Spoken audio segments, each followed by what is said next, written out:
Greetings, everyone. I'd like to share with you my SF-181 experience and why I chose to change my race and ethnicity from Black/African American to white and American Indian. Um, my experience has been anywhere from wow, where can I get more information, to crazy looks like what you talk about, Willis. But majority of the people who I've spoken to about, they were very receptive to the information, and they understood that black and white is not a skin color, but it is a status in commerce. So, one of the main motivating factors for me to change my race and ethnicity was the information that black has no standing at law. This is proven by Barack Obama when he was on the Tom Joyner Morning Show, and Tom asked him, Barack, what do you think about being the first black president of the United States? So, Obama's reply was that he doesn't consider himself to be the first black president, because for one, he's not. But number two, black has no standing at law. We can go back to the Dred Scott decision of 1857, and that has yet to be overturned. So that case is saying that Africans cannot be, or descendant of Africans cannot be citizens of the United States of America. So what is black? The definitions per IPEDS, which is the Integrated Postsecondary Education Data System, gives the definitions of the categories of race and ethnicity. So, black is a person who is who a person having origins in any of the black racial groups of Africa. Okay, so when you think about black racial groups of Africa, there actually are none. If you talk to an African and ask them where they're from, they're going to tell you they're from Nigeria, or they're from Kenya, or they're from Somalia or Ethiopia, Egypt. There's no such thing as a black racial group of Africa. Anyway, when Africans come over here and try to apply for citizenship or whatever the case, they are classified as white anyway. You can look up Mustafa Hefni. He is an Egyptian man, so-called black man because of the color of his skin, if you still go by that. But anyway, he's a black, he considers himself to be a black man. So when he came over to the United States, they classified him as white. So he went to court and they denied him his case or his claim that he is a black person. So in that sense, he doesn't understand the commercial reality we live in. It's not about your skin color, but it's about honoring these codes that are out here.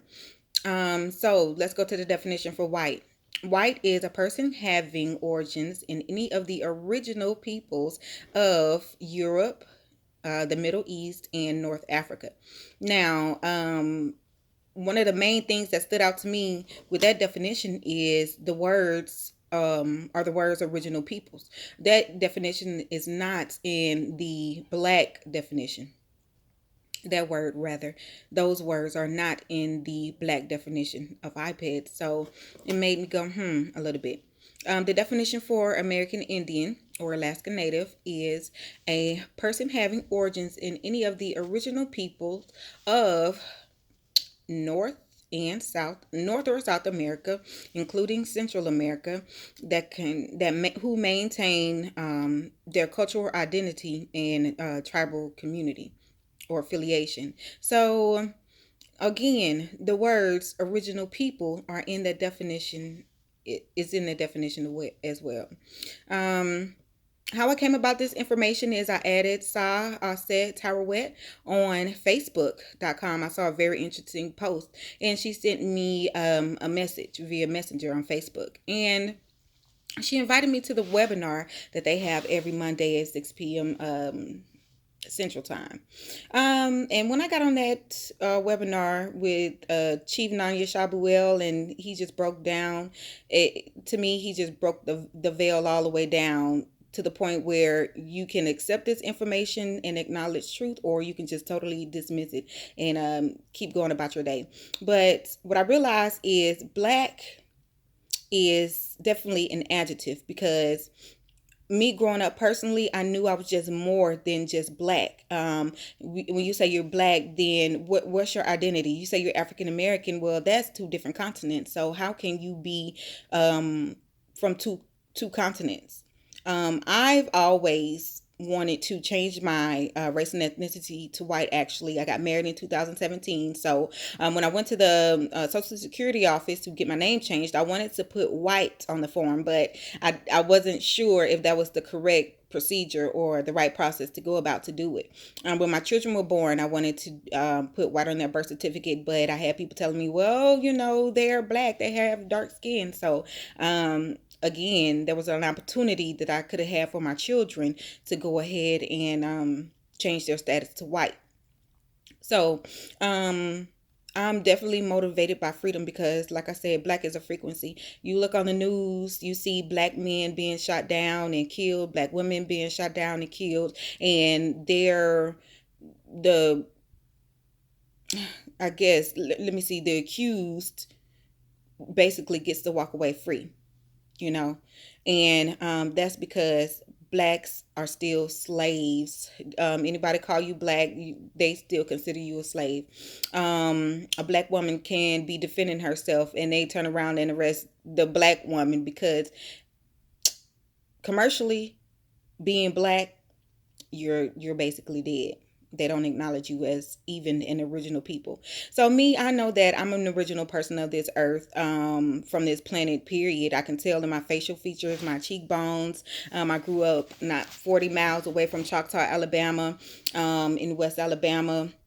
My great grandmother's father is from Mississippi, from East Mississippi, and he has Chickasaw in his blood. I also grew up near Chickasaw Park. It's just different clues that led me on my journey to finding and getting my indigenous standing. So, those are my experiences. If you'd like to get on the webinar, please send an email to atsikaym@gmail.com. That is ATSIKHATAYM@gmail.com. And if you can, you might want to add Chief Nanya Shabu El on Facebook and send him a message as well. So these are my experiences. I'm proud and I'm glad to be back on the white side. Abyud Gadur, white power.